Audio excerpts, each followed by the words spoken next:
कलम और अपिया के नाजरीन अस्सलाम वालेकुम। बाबा मोहम्मद जया खान साहब की किताब पिया रंग काला हाजिर है। अगर हमारी कोशिश अच्छी लगे तो वीडियो को लाइक और चैनल को सब्सक्राइब कीजिएगा और कमेंट में अपनी राय का इजहार ज़रूर कीजिएगा।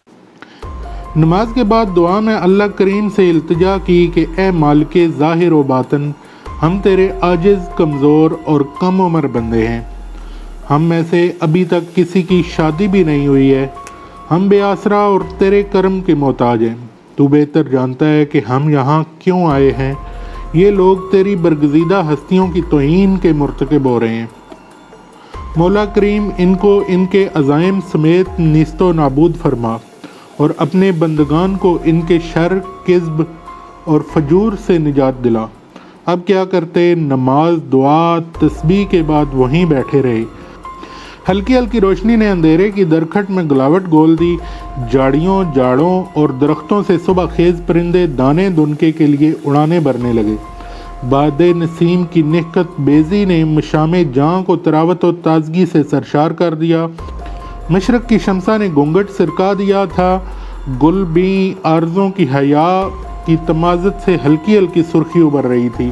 सुबहान अल्लाह, फितरत के हुस्न व जमाल, इस सहर आफरीनी और फसूंकारी को समझने और जानने और सही लुत्फ़ व जज़ब हासिल करने के लिए सैर खेज़ी बड़ी ज़रूरी है। बैठे बैठे सूरज कुछ और ऊपर आ गया था। रोशनी में दूर नज़दीक थोड़ा बहुत नज़र आने लगा। अब तबीयत में हल्का हल्का इज़्तिरार पैदा होने लगा। रह रह कर यही सोच रहा था कि ये डेरे वाले इंसान हैं या काठ के बने हुए ढांचे। घंटा भर से यहाँ बैठे हैं, इधर से कोई खैर खबर या कोई हलचल नहीं। अगर कोई बदकिस्मत इंसान नमाज रोज़े के लिए नहीं उठता तो कम से कम नहाने धोने या अपनी वाजिबी ज़रूरतों के लिए सुबह सुबह बेदार हो जाता है। अब साथी भी खुद बुद करने लगे। अब हम सब यही सोचकर उठे कि ज़रा डेरे के करीब जाकर सूरत-ए-हाल का जायज़ा तो लें। ज़ियारत गाह के नज़दीक पहुँचे तो यहाँ सारे का सारा मैदान ही खेत पड़ा हुआ था। दीनों दुनिया से बेखबर सब ही सोए मरे थे।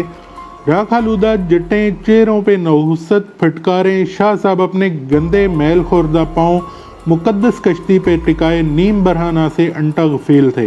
दीगर मलंग भी जैसे किसी गहरे नशे की हालत में हों। सिर्फ एक जानदार ऐसा था जो नीम व आँखों तले हमारी जानब हसरत भरी नज़रों से देख रहा था, जैसे खामोशियों की ज़ुबान से कह रहा हो कि खुदा के लिए मुझे इन कसाइयों से बचा लो। तुम्हारे घरों में भी कई भेड़, बकरियों, बिल्लियों, मुर्गियों, गांव भैंसों के नन्हे नन्हे बच्चे होंगे। अगर वो ना हो तो तुम्हारे अपने बच्चे तो होंगे। अगर इनकी नौबत ना भी आई हो तो तुम खुद भी कभी मासूम बच्चे रहे होगे। बस तुम्हें तुम्हारे कभी बच्चे होने का वास्ता मुझे यहाँ से रिहाई दिला दो। मेरी किलकारियाँ बरने, तितलियों, मेंढकों और चिड़ियों कौवों के पीछे लपकने के दिन थे, मगर इन जालमों ने अपने साथ पोस्त भंग पिला पिला कर मुझे भी जहाज़ बना दिया है। मेरी सुध बुध मारी गई है। ये लोग नरम नरम पत्तों और दूध की बजाय चूरमा, पराठे, मिठाइयाँ जो भी अलम गलम ज़ियारत करने वाले लाते हैं, ज़बरदस्ती मेरे अलग में ठोंसते रहते हैं। ये नामुनासिब ग़िज़ा हर वक्त पालने में पड़े रहने की वजह से मैं हज़म नहीं कर पाता। दायमी कब्ज़ की बिना पर मेरा पेट बोझल और तबीयत में इज़्मिहलाल सा रहता है। अजाबत ना होने के बराबर। कारोबारी मकासद के लिए चूँकि इनको मेरी मुक़द्दस मेंगनियों की ज़रूरत होती है, इनकी खातर ये फिर मेरी मासूम और मादूम सी जान पे वो जुल्म तोड़ते हैं कि जिसका आप लोग तसव्वुर भी नहीं कर सकते। ये कैसा मुल्क है जहाँ कोई इदारा या महकमा इंसदादे बेरहमी हैवानात नहीं, जहाँ कोई दाद फरियाद लिखवा सके। सितम बालाए सितम, ये पाखंडी हर दूसरे तीसरे दिन मेरी दाईं जानब खाल पे डबक सुइयों को नील, सुरमे और तेज़ाब के अमेज़े में डबो कर मोहम्मद रसूलुल्लाह सल्लल्लाहु अलैहि वसल्लम के मसनूई तौर पर बनाए अल्फाज़ो हरूफ को मज़ीद गहरा और नुमायाँ करते हैं, जिससे मेरी जिस्मो जान में आग सी लग जाती है। मेरी माँ मौज़ा लिलियानी खुर्द के पीरा दिता, जो ज़ात का बांड और वक्ती पेशे कसब के लिहाज से बैरूपिया के पास रहती है। मेरे दो भाई भी माँ जी के पास ही रहते हैं। यहाँ का एक मलंग मोला मोछा मेरी मेंगनों का ठेकेदार है। उसने मुझे पीरा दिते से 15 पड़ोपी मुंजी दर्जा दोयम के एवज़ ख़रीदा था। मुझे ख़रीदने की वजह यह थी कि मेरे पेट की खाल पे कुदरती तौर पर कुछ स्याह दाग धब्बे इस तरह से थे कि उन्हें अगर कोई चाहे तो लफ्ज़ बनाए जा सकते थे। चुनाचे इन मलंगों ने धब्बों को सुई, नील, सुरमे और तेज़ाब से बड़ा बनाकर मोहम्मद रसूल अल्लाह सल्लल्लाहु अलैहि वसल्लम बना दिया। लोग समझते हैं कि ये अल्लाह की कुदरत और मुआजिज़ाती तौर पर लिखा हुआ है। बेवकूफ़ जाहिल लोग मेरी मेंगनियों के अलावा मेरे छीछी से भीगे हुए कपड़े भी तबर्रक के तौर पर ले जाते हैं। मशहूर है कि कसरतुल बौल का मरीज़ इस कपड़े का लंगोट पहने तो पहले ही दिन अफाका हो जाता है। अगर पेशाब बंद का मरीज़ इस कपड़े को बिछाकर इस पर पेशाब करने के मुतल्लिक महज ख्याल करे तो इसके बंद सोते परनाले की तरह खुल जाते हैं, फिर ऐसे खुलते हैं कि इससे फिर उस कपड़े का लंगोट बांधना पड़ता है। सरफराज ने मुझे झटका देकर जैसे जगाया, खान कहाँ खोए हुए हो? तुम्हारी तबीयत तो ठीक है ना? तुम्हारे चेहरे के तासरात और आज़ा की जुम्बश से यूँ महसूस हो रहा था जैसे कोई तुमसे बातें कर रहा है और तुम बड़ी महवियत से उसकी बातें सुन रहे हो। हाँ सरफराज, ऐसा ही था। ये मासूम और मजलूम बकरी का बच्चा मुझे अपनी बिपता सुना रहा था। तुमने मुझे डिस्टर्ब करके बहुत बुरा किया। मुझे उसकी सारी राम कहानी तो सुन लेने देते। खैर, अब सारा प्रोग्राम बदल गया है। इससे कबल के उनमें से कोई हमें देखे फ़ौरन यहाँ से 9-2-11 हो जाना चाहिए। बाकी बातें घर पर जाकर होंगी। रास्ते से हमने दादा, दिलावर और इमरान को भी साथ ले लिया। भागम भाग घर पहुँच गए। सारी पार्टी हैरान थी कि हम क्या करने गए थे। इस तरह से बेनीलो मुराम वापस आ गए। किसी की समझ में कुछ नहीं आ रहा था। ना किसी की हिम्मत थी कि वो मुझसे पूछता कि हम ऐसे वापस क्यों आ गए हैं। दादा हुक्के की चिलम ताज़ा करने के लिए उठ गया। सरफराज को मैंने चाय बनवाने के लिए भेज दिया। थोड़ी देर बाद चाय सुरकते हुए मैंने दादा से पूछा, दादा ये ललियानी खुर्द किस तरफ है और यहाँ से कितने फासले पर है? दादा ने हुक्के की मिनहाल परे हटाते हुए बताया, ललियानी कलां और खुर्द दोनों चक अमरू से चंद कोस की मुसाफत पे हैं। ललियानी कलां में मेरे ननियाल हैं और ललियानी खुर्द में मेरा सांडू रहता है। हुक्म करें, मैं दोनों गांव के बच्चे बच्चे से वाकिफ़ हूँ, मौला खुश रखे। मैं दादा को बड़ी तवज्जो से देख रहा था। वो भी मेरा इस तरह से देखना महसूस कर रहा था। कदरे घबरा कर पूछने लगा, मौला खैर करे, खैरियत है ना? आप ललियानी का क्यों पूछ रहे हैं? दादा, तुम मुझे ये बताओ कि अगर आज इसी वक्त तुम्हें छोटी ललियानी रवाना कर दिया जाए तो जल्द से जल्द तुम कब वापस आ सकते हो? वो हुक्के का हल्का सा कश लेकर उंगलियों और आंखों में हिसाब लगाकर बोला, रंग बाग लगे रहन ते दुश्मना दे मुंह काले ते नीले पैर। सरकार, जे मैं अज ते हुन, मेरा मतलब है कि मैं अगर आज अभी ललियानी जाऊं तो मेरा ख्याल है कि मैं रात तक बखुशी वापस आ सकता हूं। मैंने इत्मीनान का इजहार करते हुए कहा, और अगर वहां से एक आदमी और एक अदद बकरी साथ लानी पड़े तो फिर कब वापस आ सकते हो? वो कब्र करते हुए हैरानी से पूछने लगा, मौला खैर खान साहब दी उच्चे शमले ते सरदारियां कायम, बकरी इतनी दूर से और कसाई ललियानी से। मोतियां वाले मिनटों पहले 1.25 लाख बकरी ते पलटन कसाइयां दी हाजिर कर दूंगा। नहीं दादा, मुझे वो बकरी चाहिए जो तेरे हम जुल्फ यानी सांडू पीरा देते के घर पे है। दादा तो चारपाई से गिरते गिरते बचा दरियाई घोड़े की तरह आंखें चेहरे से बाहर निकाल कर मुझे देखने लगा। बाकी साथी भी हैरान और शिशदर के मैं क्या कह रहा हूँ। किसी की समझ में कुछ नहीं आ रहा था। सुलेमान हिम्मत करके बोला, दादा तुम्हारे सांडू का नाम पीरा देता है, क्या वाकई उसके यहाँ कोई बकरी है? बहु सुलेमान, रब तेरी हयाती करे। यार खान साहब ये सब कुछ कैसे जानते हैं? मुझे तो ये पहली मर्तबा मिले हैं और मेरा सांडू पीरा देता, उसे तो मुझे मिले हुए भी 1.5-2 वरे हो चुके हैं। खान साहब उसे कैसे? देखो दादा, हैरान होने की ज़रूरत नहीं है। फ़िलहाल इस बात को छोड़ो, फिर किसी वक्त बताऊंगा कि मुझे ये सब कुछ कैसे मालूम हुआ। ये रुपए पकड़ो और अपने दोनों बेटों को साथ लो और अभी ललियानी चले जाओ। सीधे जाकर अपने सांडू को मिलो। उसके पास एक बकरी है जिसकी सफ़ेद खाल पे काले काले दाग धब्बे हैं। उस बकरी के 3 बच्चे पैदा हुए थे, एक मादा और 2 नर। मादा बच्चा वही है जो तुमने मलंग के डेरे पे देखा था। 2 नर बच्चे पीरा दित्ता के पास मौजूद हैं। तुम पीरा दित्ता को बकरी समेत किसी न किसी तौर कल रात तक यहाँ लेकर आ जाओ। तुम इससे यहाँ डेरे के मुतल्लक कोई बात नहीं करोगे।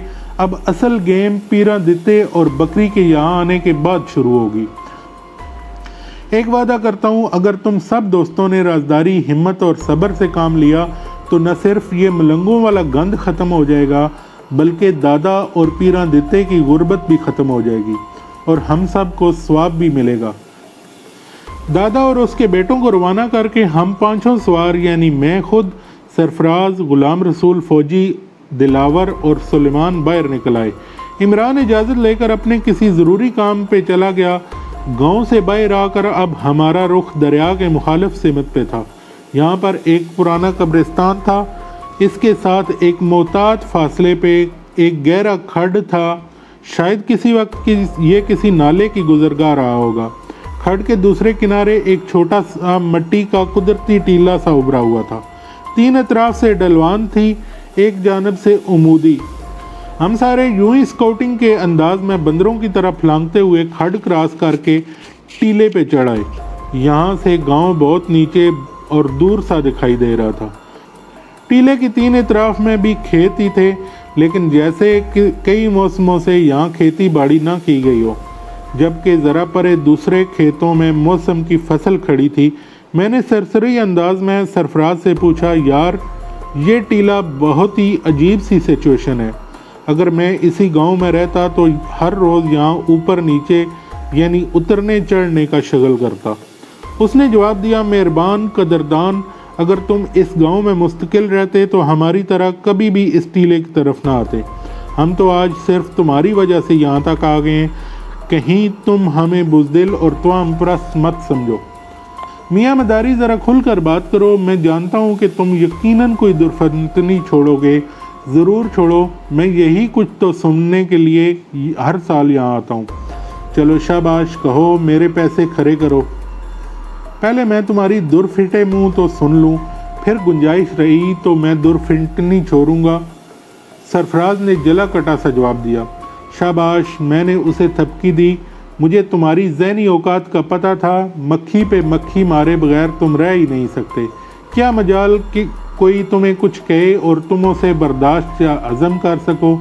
खैर ये बताओ, ये टीला और इसके इर्द गिर्द खेत वगैरह इस तरह वीरान से क्यों हैं, जबकि ज़रा परे सब खेतों में फसलें खड़ी हैं। दरअसल ये टीला और इसके आसपास के सारे खेत हमारी मलकियत हैं। कोई 6-7 साल कबल यहाँ भी मामूल की खेती बाड़ी होती थी। फिर करना खुदा का क्या हुआ कि 10-15 अफराद पे मुश्तमिल खाना बदोशों का एक ख़ानदान टीले पर आके बैठ गया। मेरे दादा ने उन्हें सर्दियों का मौसम यहाँ बसर करने की इजाज़त दे दी। इस खाना बदोशों के ख़ानदान में औरतें ज़्यादा और मर्द कम थे। यहाँ पड़ाव के बाद ये वही कुछ करने लगे जो कुछ ये लोग करते हैं। मर्द झोंपड़ों में नशा पानी करते, ताश पत्ते खेलते या फिर सोए पड़े रहते, और औरतें इर्द गिर्द के गांव में छोटे मोटे काश्तकारी मेहनत के काम या फिर भीख मांगती फिरती। इन औरतों में एक नौमर सी लड़की कस्तूरी भी थी, जो इस कबीले के सरबराह की इकलौती बेटी थी। जिस किसी ने भी इसका नाम रखा था वो कोई बड़ा मर्दम शनास और ज्ञानी था। वो बिल्कुल अपने नाम की तरह थी, सचमुच कस्तूरी की एक फुटकी सी, शमशाद कामत बूटी के नशे जैसी, फिजा में झोंके से मारती हुई जवानी, वैशी हिरनों से नैनों में ऐसी चमक जैसे किसी ने सुच्चे मोती कूट कर भर दी हों, नाक जैसी कटार की दार, अबरू हिलाली खंजर, लांबे लांबे टखनों को चूमते हुए चमकीले शाह काले बाल, मोतिये की कलियों को शर्मिंदा करते हुए सफ़ेद दांत, सरापा ऐसा दिलकश और मनमोहना कि जैसे किसी नीम दीवाने सनम तराश ने किसी लहक में आकर चंदन काठ से अपनी तस्वराती महबूबा को तख्लीक किया। इस गहरी संदली मलीह रंगत में एक ऐसा जादू था कि जो कोई भी एक बार देख लेता वो दुनिया भर के खुले साफ और गोरे रंग वालों पे 3 हर्फ भेजकर इसी श्याम गोपाली रंगत वाली माला जपने लगता।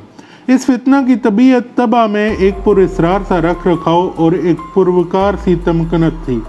रफ्तार व हरकत में एक कुदरती लहरिया और नृत्य जो मिथ्रा की मिसाली नर्तकियों में होता। मैं हाथ जोड़कर सामने आ गया और सर झुकाते हुए कहा, यार सुलेमान, मेरी तौबा, मेरी खता माफ़ जो मैं टीले की बाबत पूछकर गुस्ताखी कर बैठा। गुस्ताखी पे महमूल ना हो तो मैं याद दिला दूं कि मैंने टीले के बारे में कुछ जानना चाहा था। आपने शायद मेरी बात का गलत मतलब लिया और मुझे दास्तान अलिफ लैला का कोई बाब सुनाना शुरू कर दिया। मैंने उसे तहसीन अफरीन नज़रों से जांचते हुए बढ़ावा दिया। माशाअल्लाह, अल्फाज के तोते मैना खूब उड़ा लेते हो। तुम बड़े कामयाब दास्तान गो साबित हो सकते हो। तुम्हारे लिए दुआ गो हूँ। मैंने उसकी पीठ ठोंकते हुए मजीद कहा, यार चंद लम्हों के लिए तो मैं वाकई कहीं गुम हो गया था। इस फरखंदा जमाल, नाइदे खसाइल और हूर शमाइल को तुमने अल्फाज से जो पेंट किया है और तुम्हारी जादू बयानी से जो मैंने असर लिया है, उसका फिलफौर तकाजा है कि तुम बकरी वकरी और मलंग वगैरह के कज़िये को मौखर समझो और जल्दी से मुझे ये बताओ कि मोहतरमा कस्तूरी साहिबा कहाँ हैं। इस वक्त इनसे किस तरह मुलाकात हो सकती है। यकीन मानो, मैं इस वक्त अपने जिस्मों जान और अपने इतराफ़ में कच्ची कस्तूरी की बीनी बीनी बास महसूस कर रहा हूँ। अब शायद सरफराज की बारी थी। बोला, यार खान, खुदा के लिए ये रंगबाजियाँ छोड़ो और जो मकसद लेकर हम सब इधर आए हैं उसकी तरफ ध्यान दो। भाई, मेरा ध्यान तो उसी तरफ था। मैंने सिर्फ इस टीले की बाबत कुछ जानना चाहा, मगर उस खुगरे हुस्नो जमाल ने मुझे कोहकाफ पर चढ़ा दिया। वैसे आपस की बात है, ये मैडम कस्तूरी अब कहाँ चली गई? वो मेरा हाथ पकड़कर टीले की अमूदी जानब खींचता हुआ ले गया। मट्टी के एक ढेर के पास ले जाकर कहने लगा, ये मैडम कस्तूरी और मिस्टर कस्तूरा यानी मेरे चचाजाद और सलमान के सगे भाई महबूब आलम की जाए पनाह है। अब आप समझ गए होंगे कि मैडम कस्तूरी से कहाँ मिला जा सकता है। तो दोस्तों, आज के लिए इतना ही। जल्द ही इस पुरस्रार दास्तान का अगला हिस्सा लेकर हाजिर होंगे। तब तक दुआओं में याद रखिएगा। अल्लाह हाफिज़।